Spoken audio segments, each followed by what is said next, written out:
Hi, and welcome to the informational video series on rules for registered family childcare. This is video number 3. In this video, we will discuss caregiver records, program records, record retention and access, notifications, general caregiver requirements, and central background registry enrollment. My name is Karen Garcia. I work for the Child Care Licensing Division as a licensing specialist in the Salem unit. The Child Care Licensing Division hopes that you will find these videos informative and supportive in learning about the new Registered Family Rule Set. During each video in the series, we will explain some of the key features and highlights of the Registered Family Rules. Another new aspect is that the rules have been organized differently to help make information easier to find. While we are highlighting many key features, changes, and new rules throughout this video series, the entire rule set will not be reviewed. Please refer to the Registered Family Rulebook for the full list of requirements and rules. Okay, let's get started. Let's start by reviewing the requirements for maintaining personnel records for substitute providers. A registered family provider must maintain current personnel records for each substitute provider, either in paper or electronic format. These records must include the following: Central Background Registry, CBR confirmation letter. This letter confirms that substitute providers have enrollment in the CBR. If the substitute provider does not yet have a CBR confirmation letter, you must keep written documentation showing that you have verified with CCLD that the caregiver is enrolled in the CBR and linked to the child care home. The substitute provider must have current pediatric CPR and first aid certification. If the substitute provider is going to serve or prepare food for the children, they must have a current food handler certification. Finally, the substitute provider's records must include evidence of participation in an orientation. By keeping these records up to date, you help ensure that all caregivers, whether permanent or substitute, are qualified and prepared to provide safe, high-quality care for the children in your program. Next, we'll talk about the updates related to attendance records and the documentation you need to maintain for your child care program. The daily attendance record is important, and it must include the child's full name, the exact times when children arrive and depart each day. This ensures you can verify which children were in attendance at any given time.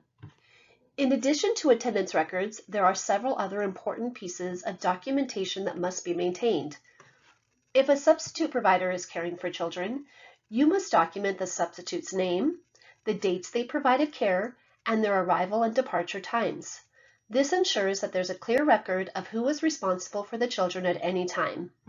Written reports must be kept for any injuries as outlined in OAR 414-210-1020. 1. Injuries. This documentation is crucial for tracking accidents and ensuring that they are addressed appropriately. If medication is administered to a child, you must immediately document the name of the child, type of medication, date, time, and dosage given, any side effects exhibited by the child, and the signature of the person administering the medication. This ensures you are following safety protocols and keeping accurate records of any medication given. Lastly, you are required to keep a written record of any suspected child abuse or neglect reports made to the Department of Human Services, Child Welfare, or law enforcement. This is a critical part of your duty as a mandatory reporter, and to protect children and comply with legal requirements. These documentation updates help ensure that your program is operating transparently, safely, and in compliance with all regulations. Keeping accurate records is key to both safety and accountability. Now let's discuss important updates regarding the accessibility of records and their use in emergency situations. You must make all records required by these rules available to CCLD at all times. This ensures that CCLD can easily access necessary documentation during on-site visits. Additionally, there must be at least one caregiver on site who can access any records stored in either paper or electronic formats. This ensures that all staff can access records and retrieve them quickly.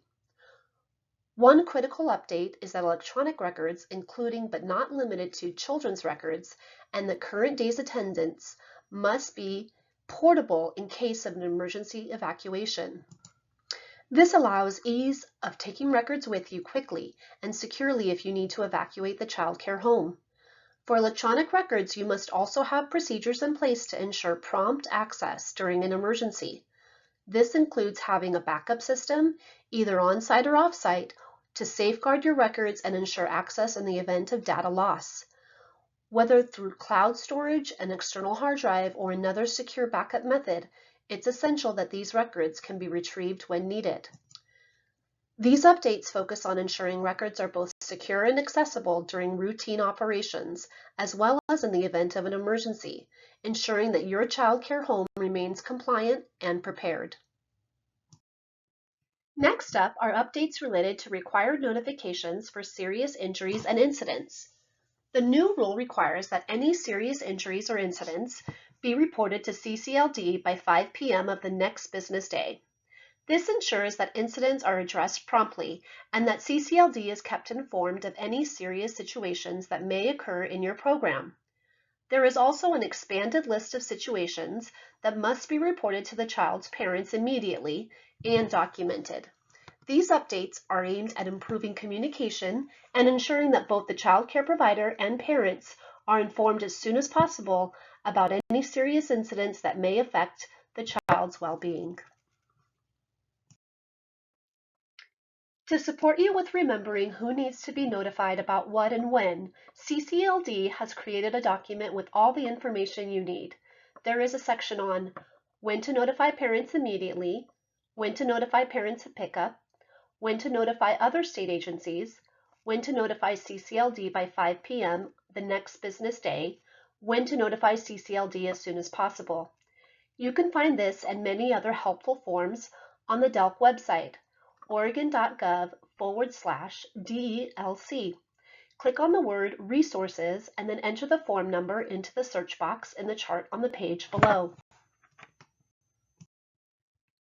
Now let's cover an essential update regarding the qualifications of providers and caregivers. This new rule emphasizes that both the provider and any caregiver must have the required training and experience for the position they are filling. This ensures that everyone working in the child care is properly qualified to provide safe, high-quality care for the children. Whether you're the primary provider or a caregiver working in the program, you must meet the training requirements and have the experience to fulfill your role effectively. This update ensures that all caregivers, no matter their position, are prepared to meet the needs of the children in your care and comply with licensing standards. By having qualified staff, you're not only meeting legal requirements, but also providing a safe and nurturing environment for the children in your program.